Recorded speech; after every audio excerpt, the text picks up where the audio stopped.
Tengan todos buenos días. Esta es la repetición del video sobre la explicación de la lección referente al impuesto al valor agregado IVA, segunda parte. Se repite porque me han informado que el video en cuestión no tiene sonido, por lo tanto, por tercera vez lo voy a hacer.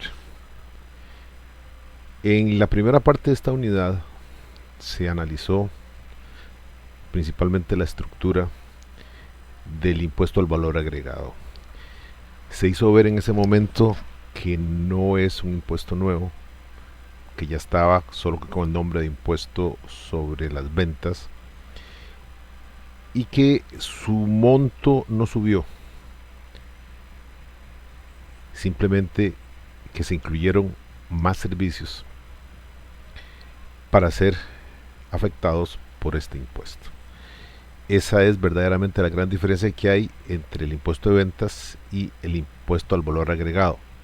Amén que, como vimos en la técnica, el impuesto sobre el valor agregado va únicamente en los diferentes tramos de la producción en cada una de las áreas. Normalmente son 4: productor o importador, mayorista, minorista y consumidor. Cada una de las partes, excepto el último, que es el consumidor, cobra el IVA sobre el valor que le agrega al producto. Tiene la gran ventaja, como vimos en su momento, que trata el asunto con respecto a los créditos y débitos. Entonces, al final de cuentas, no era la nube negra que nos habían pronosticado, que nos iba a arruinar, que nos iba a dejar prácticamente sin recursos. No es eso, sino que simplemente es una forma más elaborada, técnica inclusive, de cobrar el impuesto al valor agregado, anteriormente impuesto de ventas. En el video anterior hice mención, por lo menos hacía mención durante un buen espacio, sobre los servicios transfronterizos y hacía ver que casi un año después de la publicación del reglamento del IVA, estos servicios no se cobraban. En las noticias más recientes nacionales aparece que a partir del mes de agosto ya se van a cobrar las plataformas, se van a cobrar los servicios fronterizos. Entonces, todo lo que había dicho en la clase anterior se cae por lo que está apareciendo ahora. Vuelvo a insistir, en cuanto a las razones, entraré un poco más en ese tema adelante. Por más que yo investigué, verdaderamente no encontré. Y ahora simplemente lo que se produce es la noticia de que estos servicios transfronterizos ya se van a cobrar. A como está la situación, se debieron haber cobrado hace un año, en julio del año pasado. Sin embargo, pues nos dieron 10 meses de plazo para no pagarlos. Bien, en cuanto al punto décimo de los créditos, esto lo que se trata es de una reafirmación de lo que se dijo en su momento, de que el sistema del IVA funciona bajo estas dos características: crédito y débito. Cada vez que un contribuyente inscrito, un comerciante, un profesional cobra IVA, es un débito, porque ese IVA él tiene que pagárselo a tributación directa. Pero la ley también aplica en el sentido inverso, es decir, cada vez que ese comerciante, cada vez que ese profesional paga IVA, obtiene un crédito a su favor. Al final de cuentas, lo que se paga es la diferencia, si es que hay, entre crédito y débito. Si la hay que pagarse la tributación. Si no la hay, inclusive puede haber un saldo a favor de uno que se utilizará posteriormente. Se pedirá su devolución o se pedirá su compensación con otro tributo que administre la Dirección General de Tributación Directa. En ese aspecto, vuelvo a insistir, no se trata de pagar exactamente el 13% sobre lo que uno haya producido. Se trata de hacer la diferenciación entre lo que se produjo y lo que se adquirió. Entonces ahí está el sistema de créditos y débitos. Si la diferencia, vuelvo a insistir, si existe diferencia a favor del Estado, hay que pagarla. Y si existe diferencia a favor del contribuyente, se reserva y se puede aplicar en compensación. Y eventualmente la ley habla de que se puede pedir su devolución, pero eso es un trámite sumamente complicado. El punto 11 nos habla sobre las compras internacionales de servicios, y a través de las siguientes páginas lo que yo hablaba es que por primera vez los servicios transfronterizos son objeto del IVA. Servicios transfronterizos son aquellos que se disfrutan en el país, pero se adquieren fuera del mismo. No es el caso, específicamente no es el caso de bienes tangibles. No es el caso de adquisiciones que se hagan en plataformas como Amazon o como eBay. Pese a que son transfronterizos, no es eso a lo que me refiero en este punto. Cuando yo compro un objeto, un bien tangible, por eBay, por Amazon o por otra plataforma similar, el IVA siempre lo voy a pagar cuando el paquete con el producto ingrese al país. Viene a través de las empresas que hacen este tipo de servicio, y toda la paquetería va a dar aduanas.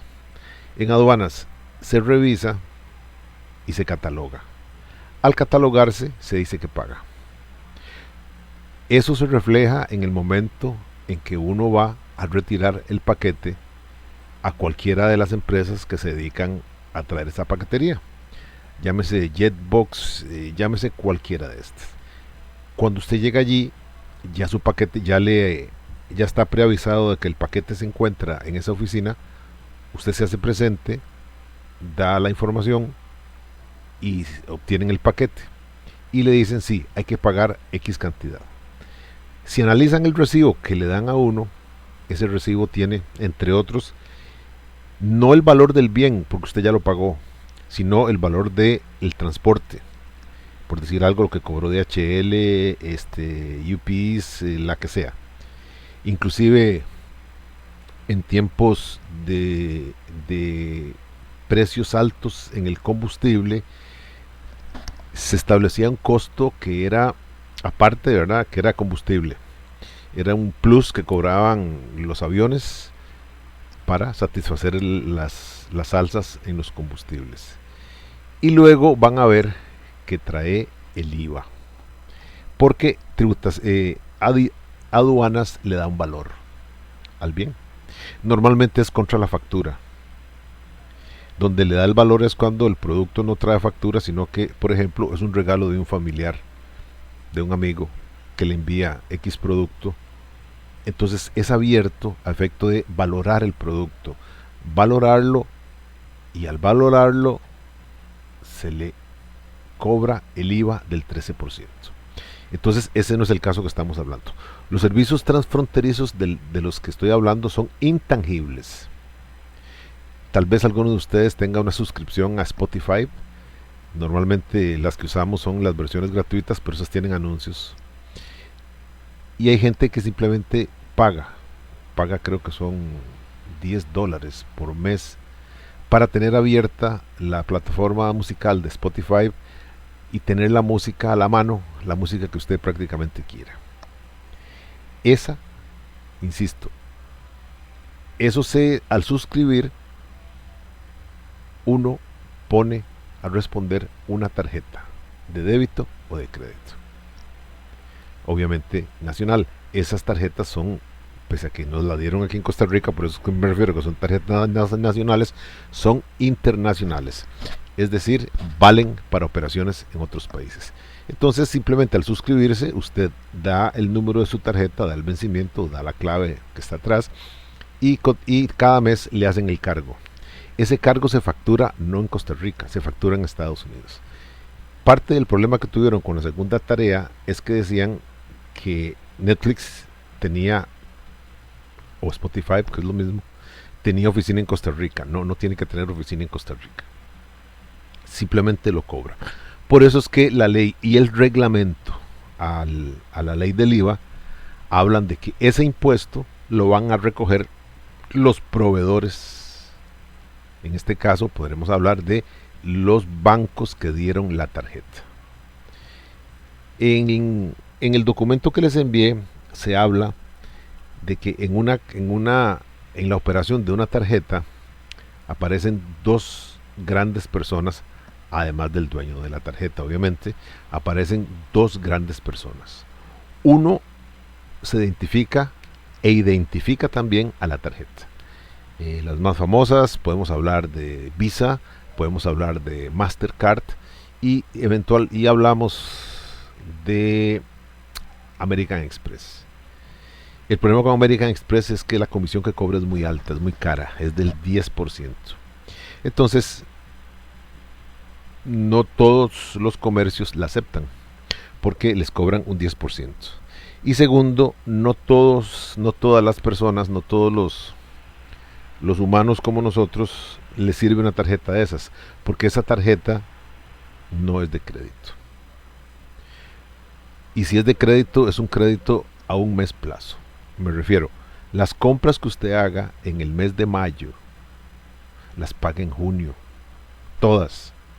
No tiene recargo, no tiene intereses, pero simplemente hay que pagarlas en el mes siguiente. Y consecutivamente las de mayo en junio, las de junio en julio, las de julio en agosto.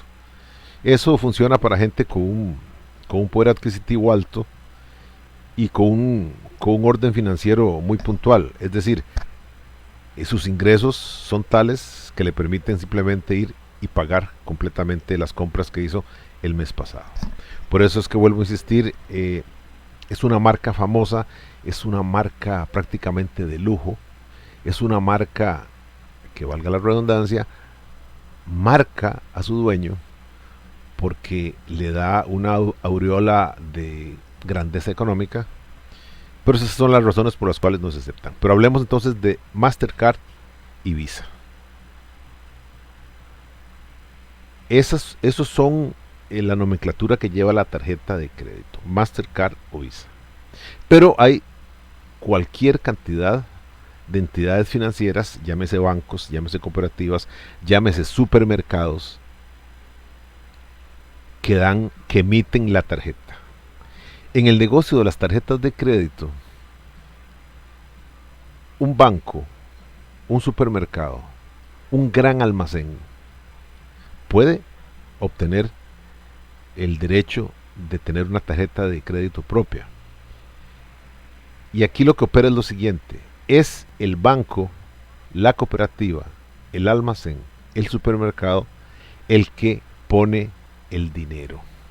Es el que entrega el crédito al cliente para que lo use. Entonces ese es el emisor de la tarjeta.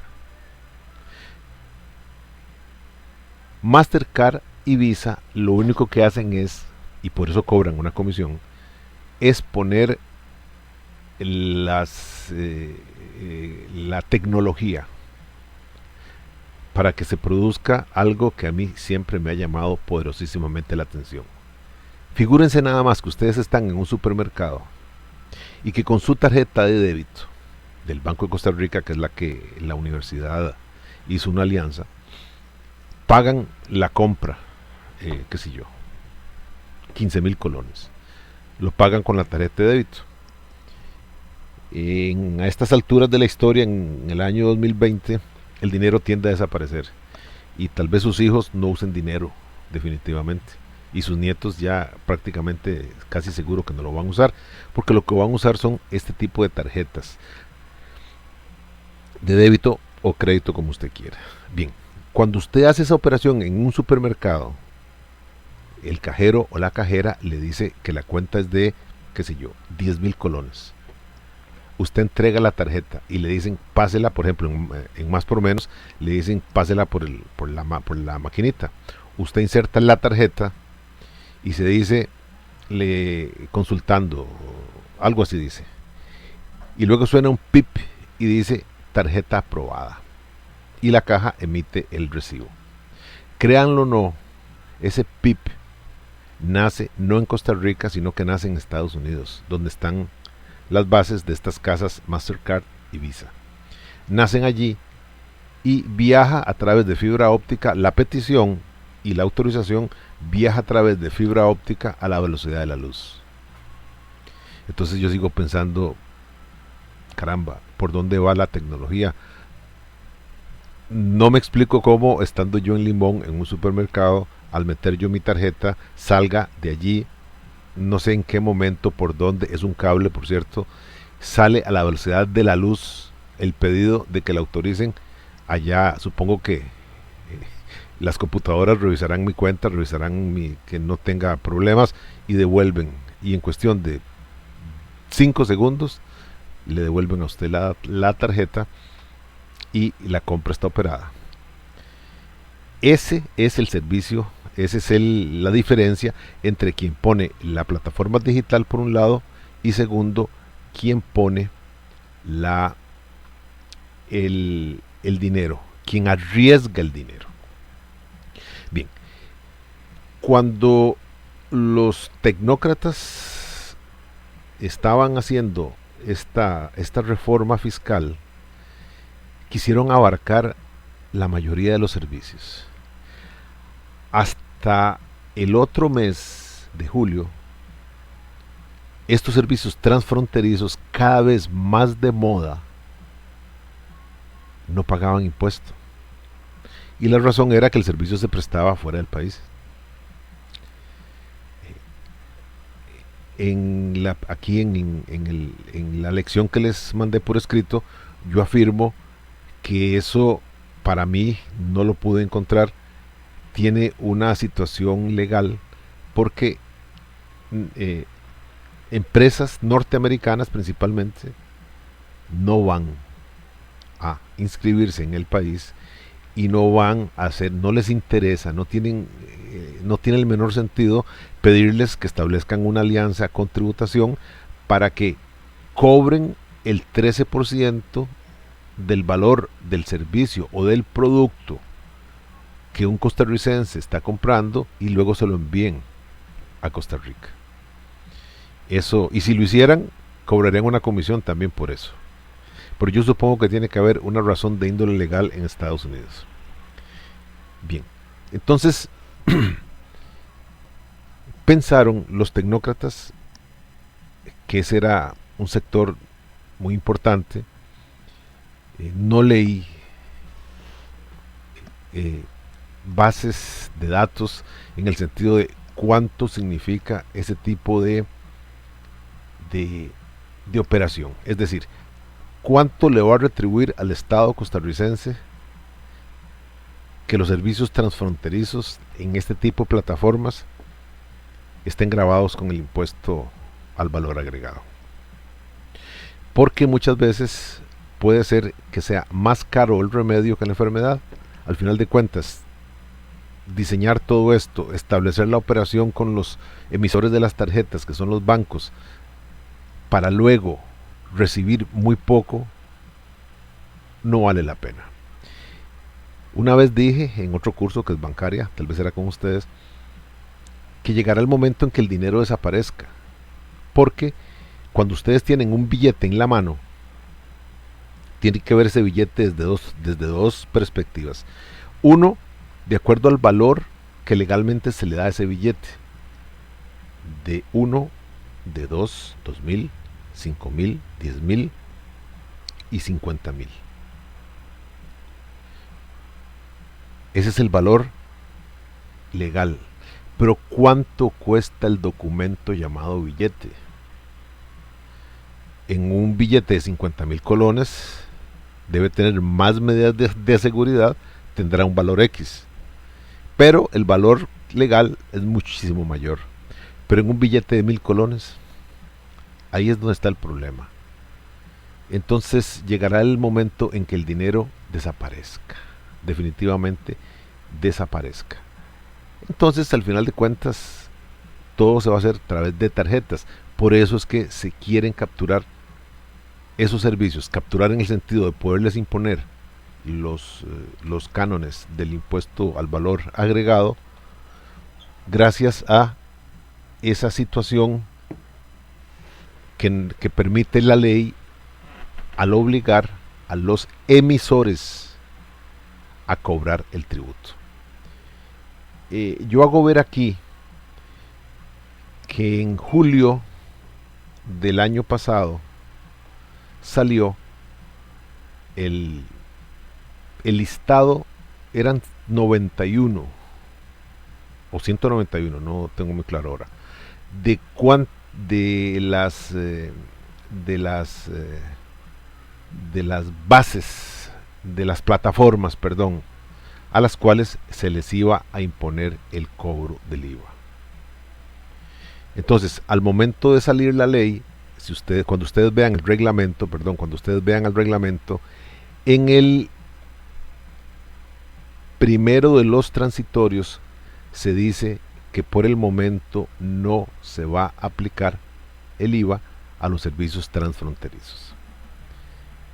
También hablé de que hice averiguaciones, que pregunté, y lo que obtuve fue, la respuesta que obtuve es que esos son decisiones superiores, pero no me informaron de a qué se debían esas decisiones superiores. Entonces ahí les escribo, ahí les hago ver que puede ser problemas, primero, tributarios en Estados Unidos, segundo, que puede ser también y eso lo había oído en algún lado, que eso puede ser también un problema con los bancos, porque algunos bancos, eso sí lo leí en algún lado, porque los bancos consideraron que dar esa información es revelar la información de los tarjetavientes, y que eventualmente eso tenía que hacerse con la disposición de un juez, con la orden de un juez. Eso trabaría totalmente. Pero también se dijo que que se estaba en la recopilación de datos de todas las plataformas por las cuales se iba a cobrar esto, y que eso todavía no se había hecho.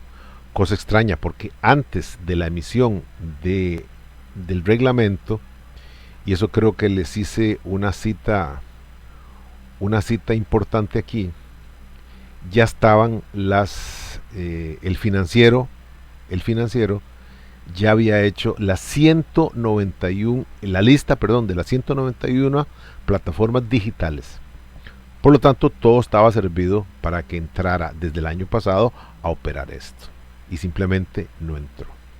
En el transitorio primero, que también les he copiado, dice transitorio primero: el inicio de la aplicación de la percepción establecida por los servicios digitales transfronterizos y bienes intangibles se dará a partir del momento en que la administración tributaria suministre el listado de proveedores intermediarios de los agentes de percepción, cuyas transacciones serán objeto de percepción, para lo cual contarán a partir del envío de la primera lista un mes para su implementación.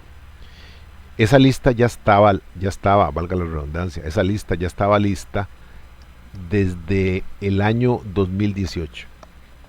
191 plataformas digitales. Por lo menos el periódico Financiero, así las publicó. Ahí está la cita y ahí está el enlace en internet para que ustedes puedan verlo. Y durante un año no se hizo. ¿Será que ahora, con esto de la crisis, que se necesitan muchísimos más recursos, será que ahora sí se está activando? Puede ser. En todo caso, lo importante es que esto de los servicios transfronterizos es novedoso, es nuevo. Eso no se había aplicado antes. La queja que hay por parte de los ciudadanos es que cada vez quedan menos esferas, menos circunstancias, menos situaciones que no estén grabadas con impuestos. Y como dije en otra lección, Costa Rica hizo un gran esfuerzo, principalmente los gobernantes, para poder pasar la reforma tributaria. De hecho, doña Laura Chinchilla en su administración aprobó una, pero la Sala Constitucional, por vicios, oigan bien, por vicios de procedimiento, se la trajo abajo y la anuló.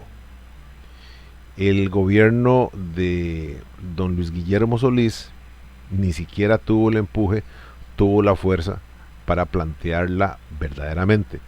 La trabajó, la anunció, pero prácticamente le dejó al gobierno del señor Carlos Alvarado, le dejó la ingratísima tarea de convertirse en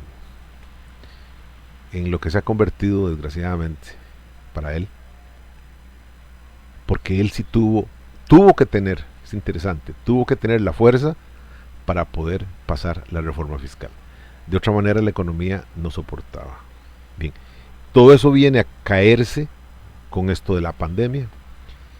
Se ha desviado una gran cantidad de dinero, se ha desviado en la salud, y no solamente eso, en el bono proteger, se ha desviado para poderle dar algo a la gente que en estos momentos no tiene trabajo, o que le fue reducido la jornada laboral, o que se le han suspendido los contratos de trabajo. Entonces sí, eso es un golpe, eso es un retroceso inclusive en las cuestiones de economía. Entonces volvemos a echar adelante y ya, extraño, ahora sí sale, ahora sí está la lista, ahora sí está todo para poder poner este tributo a los servicios transfronterizos. No tengo yo en mis manos la proyección de cuánto va a significar esto, pero al final de cuentas me gustaría saber cuántas personas en Costa Rica tenemos Netflix. Y al final de cuentas va a ser un nuevo ingreso al Estado, pero va a ser un ingreso que puede convertirse en una gota en un vaso de agua, en el contenido de un vaso de agua. Pero no vale aquí decir que del ahogado al sombrero, no. Por eso es que, en relación con todo esto y aprovechándome de que estoy regrabando esta lección, ya está en discusión, ya está en análisis, ya se está oyendo que el gobierno, ante los problemas grandes, ingentes problemas financieros que tiene, ¿por qué? Porque la economía se vino abajo. Por ejemplo, la Caja de Seguro Social se ha descapitalizado en razón de que tanta gente ha perdido el trabajo que eso significa que que el valor que recibía mensualmente por los seguros que presta se han venido abajo igualmente, que ha tenido que destinar gran parte de sus recursos en horas extras, en adquirir parafernalia para esto de la pandemia que vivimos, muchísimo mayor logística, pagando 500 millones por un vuelo charter desde China para traer donaciones. Todo esto ha descapitalizado en parte la Caja de Seguro Social. Y eso es apenas ahora que estamos empezando, por decirlo de alguna manera, el cuarto mes del confinamiento, el cuarto mes de una producción que se golpeó, de una producción que no arranca, pero falta mucho. Los más claros economistas para mí han dicho que el nivel de la economía para el año 2019 con el que cerramos el año pasado, que les tenía críticas, que no servía, lo que sea, pero ese nivel se puede volver a tener hasta el año 2023. Entonces sí, estamos en una situación grave. Por eso es que tal vez sea esa la razón por la cual ya se volvió a echar mano al expediente de los servicios transfronterizos. En algún momento yo gozaré, tal vez sarcásticamente, porque tal vez a fin de año ya haya una proyección de cuánto ha significado esa recuperación, esa implantación del IVA a los servicios transfronterizos, si era la gran cantidad de dinero que se creía o era mucho menos. Vamos a ver. Pero también es importante que tengan en cuenta que ya se habla de gravar completamente la canasta básica alimentaria. Que todo lo que compremos para comer que es algo de lo cual nadie puede abstenerse, esté grabado. Uno. Otra medida, el salario escolar, el que da el Estado cuando uno es funcionario público, que es un regalo, es otro aguinaldo, van a ponerle un impuesto, no sé de cuánto, pero van a ponerle un impuesto. Y tercero, y lo que es más grave, que va a traer otra vez ríos de tinta, y que yo no sé qué gobierno se va a se va a comprar ese pleito. Ya se oye, y el Banco Mundial y el Fondo Monetario Internacional están diciendo que la única forma en que este país se reactive un poco económicamente es subiendo el IVA del 13 al 15. Cuando hubo esta última reforma fiscal yo creí que por ahí venía, pero sin embargo no.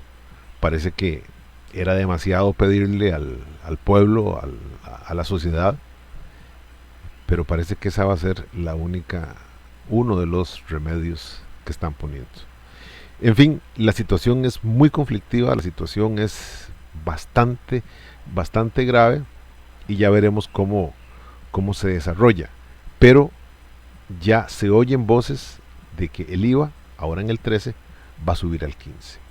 Son 2 puntos porcentuales y nuevamente se va a polarizar nuestra sociedad, y los que están en contra de eso van a decir que vamos a morir de hambre prácticamente, que la gente ya no va a tener que hacer absolutamente nada, que ahora con esto del IVA del 2% la gente va a perder el poder adquisitivo, y todo este tipo de argumentaciones que al final de cuentas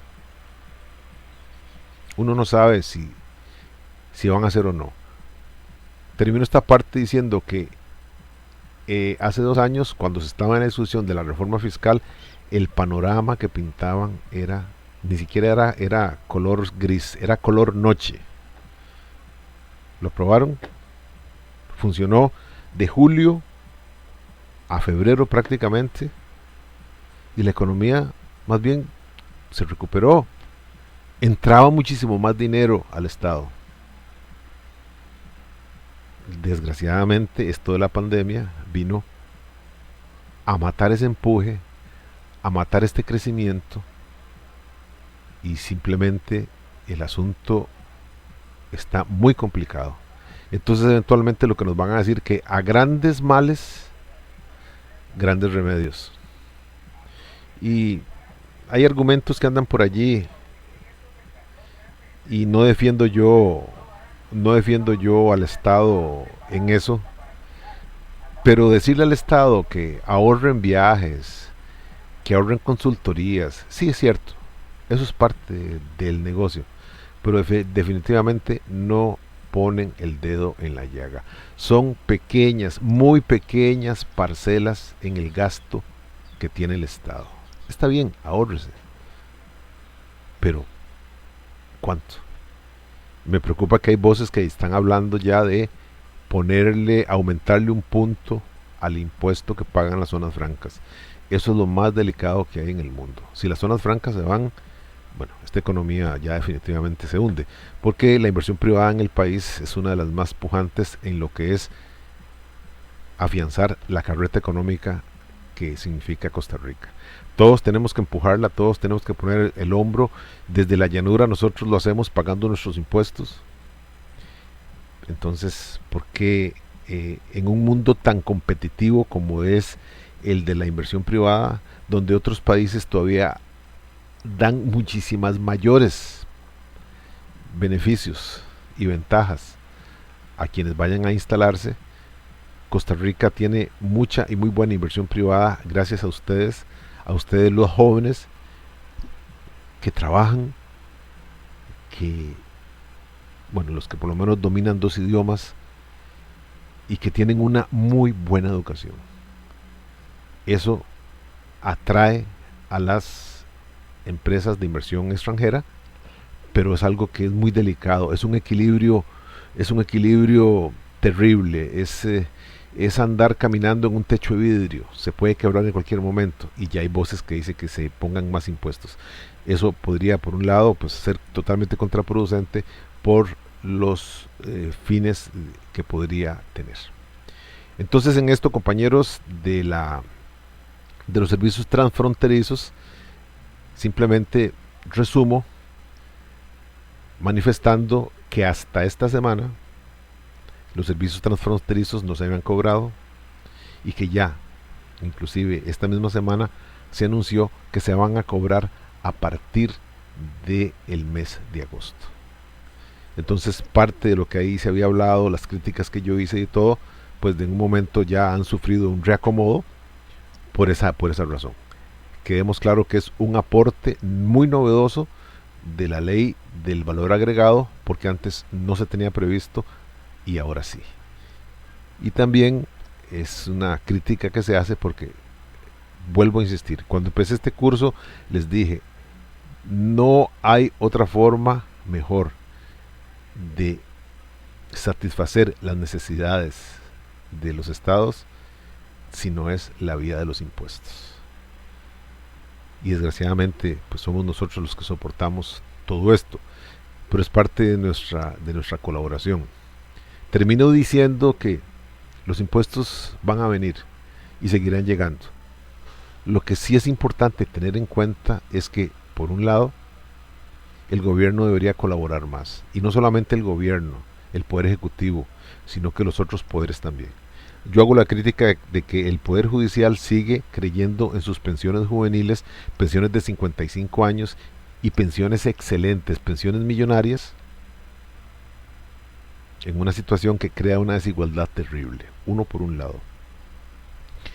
Y también es importante hacer ver que todo esto de los gastos enormes en pensiones va a dar al presupuesto nacional, lo cual definitivamente nos golpea y crea, vuelvo a decir, una terrible diferencia entre esos privilegiados, pensionados de lujo que llaman, y todos los demás que no lo somos.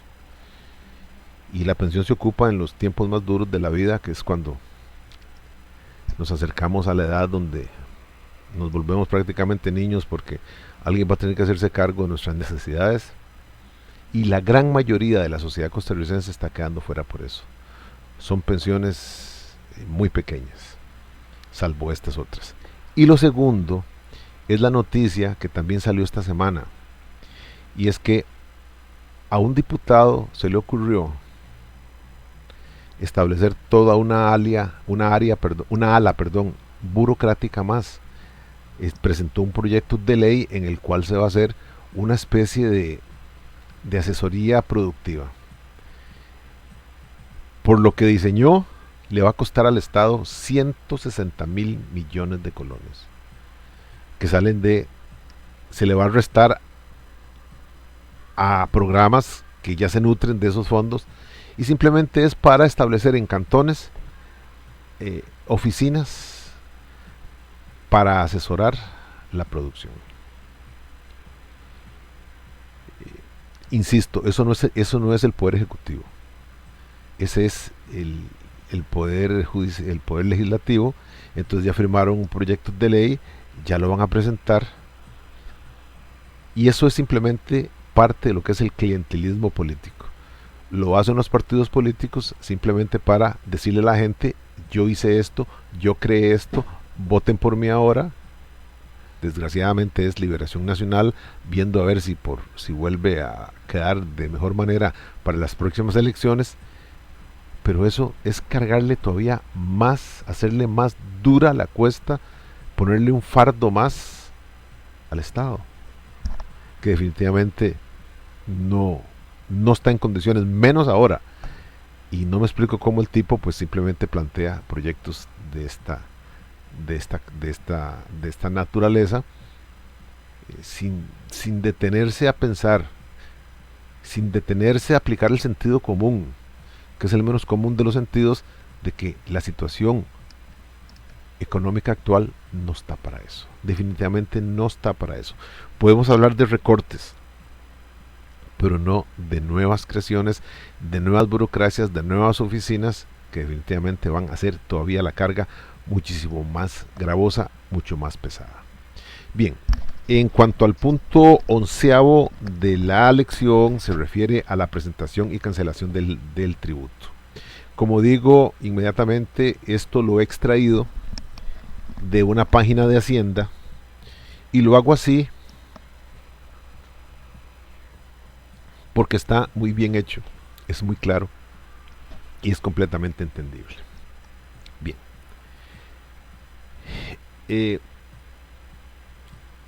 El IVA es, yo lo llamé en un semestre pasado, el primer impuesto digital. El primer impuesto digital, y no porque afecte servicios transfronterizos que ya estábamos hablando, no por eso, sino porque es el primer, uno de los, bueno, por lo menos el primero del cual se encarga completamente así desde su nacimiento a través de vías digitales. Vuelvo a explicarme. Anteriormente, por ejemplo, con el impuesto de renta, había que comprar en los bancos los formularios. Y si uno echaba a perder el formulario, tenía que ir a comprar otro. Entonces, y eran caros. Ahora, al precio de hoy, costarían como 4 o 5 mil colones. En aquel tiempo costaban 700, 600 colones. Este IVA se aplica en lo que a su presentación y cancelación a través de la Dirección General de Tributación por medio de lo que se llama la plataforma ATV. ATV significa Administración Tributaria Virtual. De tal manera, hay que ir a tributación, hay que inscribirse. Al inscribirse le dan una llave criptográfica. No me pregunten, yo sé que es una cuestión de identidad digital, pero no me digan qué es ni cómo se trata. Tuve que rehacerla a principio de año y fue fatal hacerlo hasta que lo pude hacer. Y luego le dan una especie de tarjeta donde están códigos identificadores. Con eso, pues el sistema se garantiza que la persona que está ingresando a esa cuenta es el dueño de la misma. Y entonces allí lo que se busca es un formulario que es el formulario de 104 y es el que tiene que llenarse. Y en esto vamos a de una vez a quedar claros en lo siguiente. Se tiene que llenar todos los meses. Se tiene que presentar todos los meses, pero el periodo vence el 15 del mes siguiente. Por decir algo, la de mayo hay que presentarla a más tardar el 15 de junio. Y así sucesivamente. Luego, aunque no se haya producido nada en ese mes,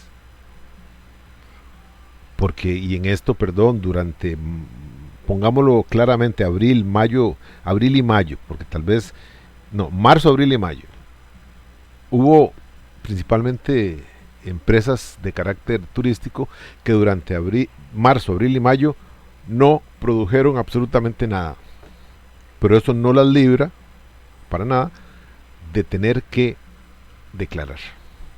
Cero ingresos y tengo salidas, porque tengo que pagar ciertas cosas hasta donde pueda. Entonces, aunque no haya que pagar un 5, porque no hay débitos, y pueden que sí hayan créditos, hay que presentar la declaración. Esto es ineludible. La declaración se presenta todos los meses. Pero no es así con respecto al pago. El pago se hace cuando el débito es mayor al crédito. Cuando mis ventas a las cuales les he cobrado IVA son mayores a mis compras por las cuales he pagado IVA. Si yo tengo ventas en que cobré 10 puntos en general, eso es un número, una cifra académica, en que yo al final de mis ventas cobré 10 unidades y en ese mismo mes por mis compras, pagué 6 unidades, en la declaración del IVA se hace ver esa situación. Entonces tengo un débito mayor que el crédito. Eso significa que tengo que pagar la diferencia. Si cobré 10, pero pagué 6, le tengo que entregar al Estado 4. Viceversa, si solo cobré 6, pero pagué 10, me quedan 4 puntos de diferencia a favor mío. Eso así lo hago constar en el formulario y lo puedo aplicar para otros periodos. O, vuelvo a insistir, puedo pedir que me lo devuelvan, pero no tiene ningún sentido. Entonces, esa es la mecánica del IVA. Esa es la mecánica de la declaración. Vuelvo a insistir, se hace a través de la administración tributaria virtual. No es física. No se va a tributación directa, a la oficina de tributación directa, se pide un formulario, se llena, se firma y se presenta. No, así no funciona. Por eso es que digo que es del primero que nace total y completamente digital. Renta anteriormente había que comprar los formularios. Ahora ya no se hace. En ese sentido, pues estamos bien. Luego, la cancelación se hace también por medios conectivos. Cuando yo tengo el saldo de lo que tengo que pagar, en el caso que el débito sea mayor al crédito, así envío yo, así presento yo mi declaración. El sistema me devuelve un recibido y también me devuelve, si yo quiero, la declaración hecha. Yo, por norma, bajo los dos y tengo archivos mensuales donde voy guardando eso. Más o menos 2 horas después de haber hecho la presentación, en las plataformas de cobro de tributación directa ya está ese cobro allí. Entonces, sea que usted pague en el Banco Nacional, en el Banco Popular, en el Banco de Costa Rica o en el banco de su preferencia, va a pago de servicios, llega a la pestaña de Hacienda, entra a Hacienda y ahí el sistema le pide que quiero pagar declaración del impuesto del valor agregado, le pide el periodo, le da clic y ahí debe usted aparecer. Digo que debe aparecer porque resulta que desde julio para acá siempre he estado. Entonces el sistema así funciona. Se paga y ya todo quedó listo. Al otro mes hay que hacer lo mismo, hay que repetir lo mismo, hay que repetir lo mismo y repetir lo mismo. Son contribuyentes del impuesto las personas físicas y jurídicas, las entidades públicas y privadas que realicen actividades que impliquen la ordenación por cuenta de factores de producción, materiales, humanos o uno de ellos, con la finalidad de intervenir en la producción, la distribución, la comercialización, la venta de bienes o la prestación de dinero. Esto ya lo habíamos visto en la lección pasada. En el cálculo del impuesto es la mecánica que les acabo de explicar. Inclusive tributación tiene un ejemplo y tiene una fórmula donde dice que el débito fiscal, o sea el IVA cobrado menos el crédito fiscal, o sea el IVA pagado, es igual el impuesto a pagar. Vuelvo a insistir, cuando el débito es mayor que el crédito hay que pagarle al Estado.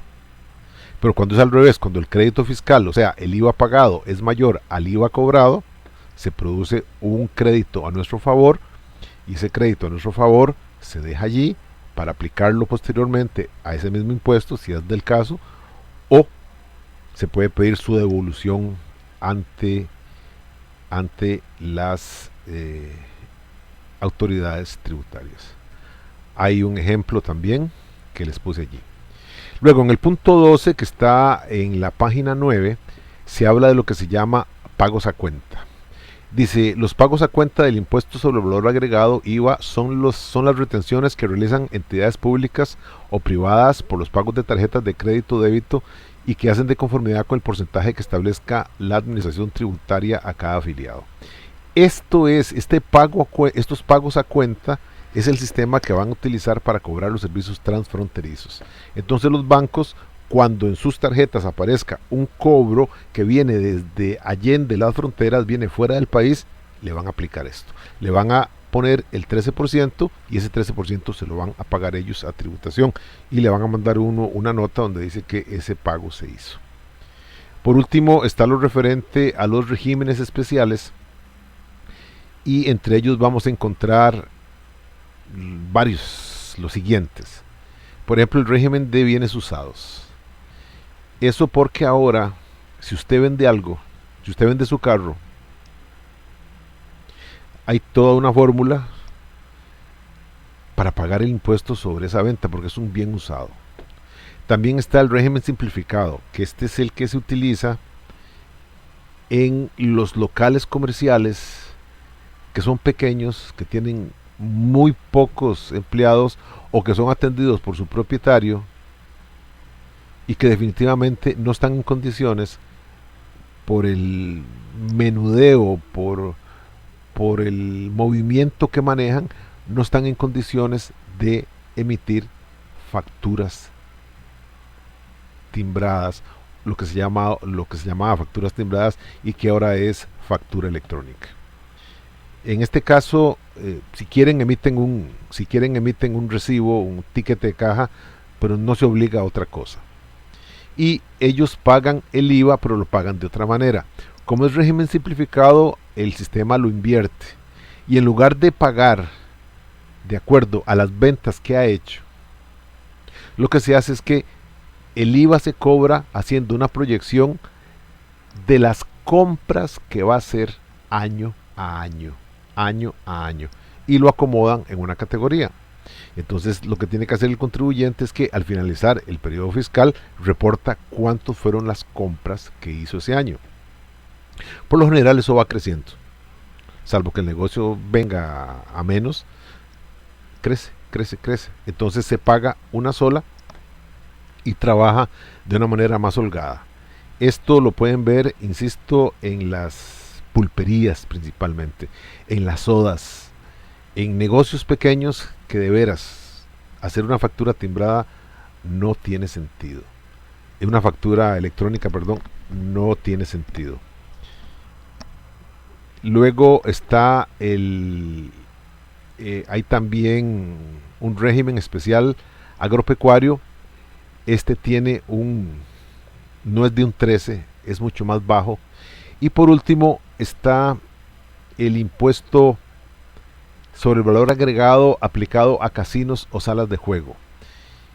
¿Y por qué esta situación? Por lo siguiente: es una actividad lúdica. Lúdica se refiere a juegos. Y definitivamente lean, infórmense, y se van a dar cuenta de que en el mundo comercial del juego, llámese casinos, rifas, lotería, todo está hecho para que prácticamente no haya ganadores entre las personas que van allí. Cuando alguien va a un casino, cuando se hace asiduo un casino, hay un problema psicológico en esa persona que sigue creyendo que la suerte lo va a favorecer. Y está bien, puede ser que en el naipe yo gane,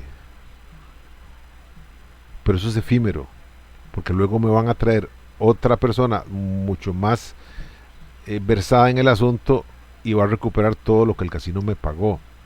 Pero donde se ve más eso es en las máquinas tragamonedas.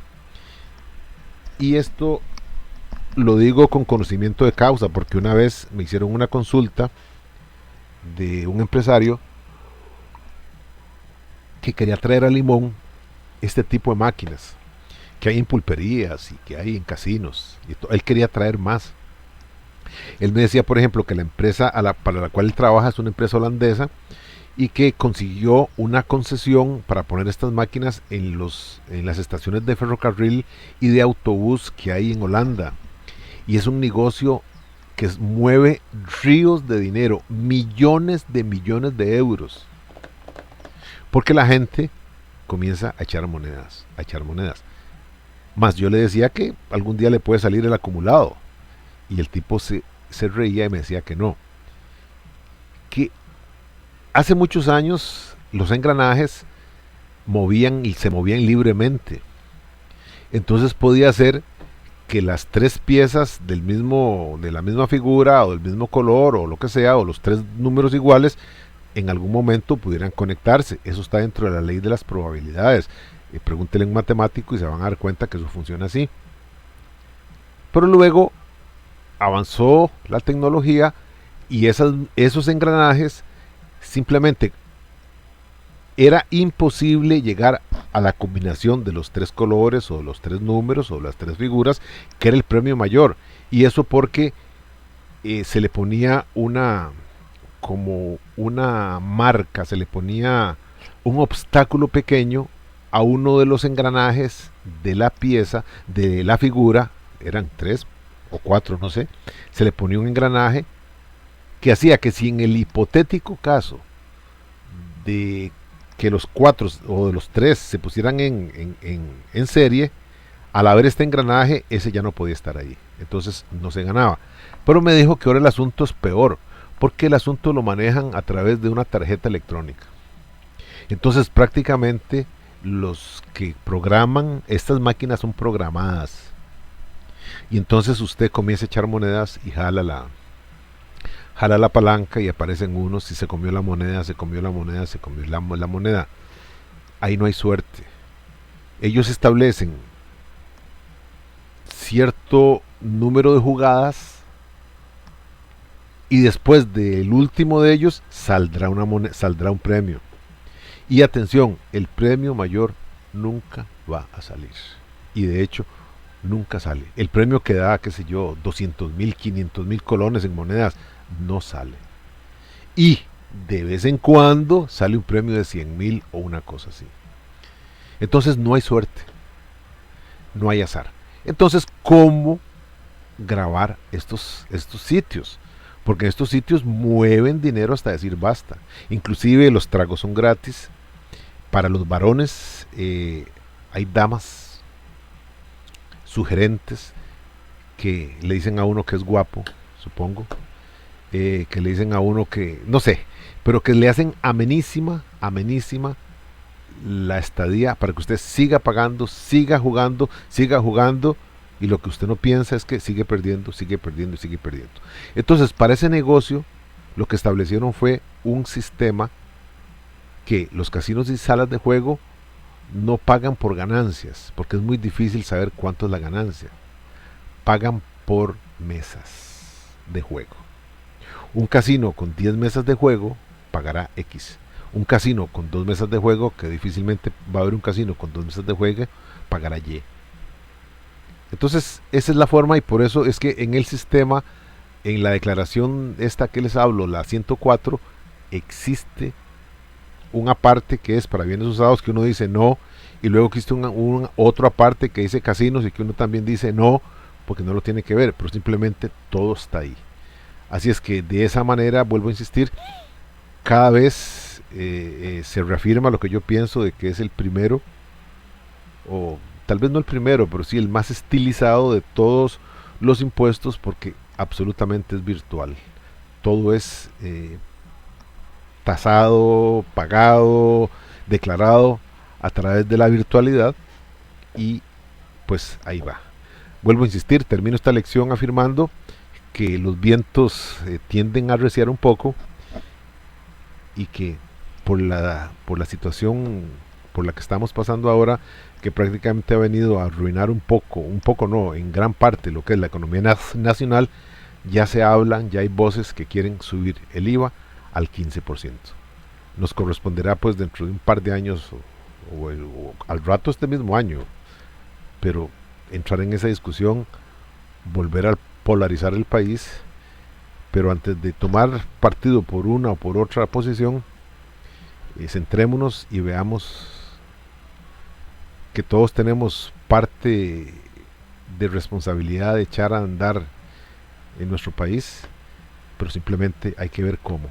Y yo personalmente mi posición es, si hay que subir al 15, súbase al 15, pero que el Ejecutivo, la sociedad en sí se amarre todavía más los pantalones y restrinja las muchísimas ventajas que tienen muy pocos, en relación con todos los demás.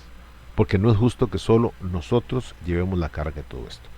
Así queda rendida esta explicación y pronto les subo la de la última lección porque, insisto, hay que ya estar preparándonos para el examen. Tengan todos muy buenos días.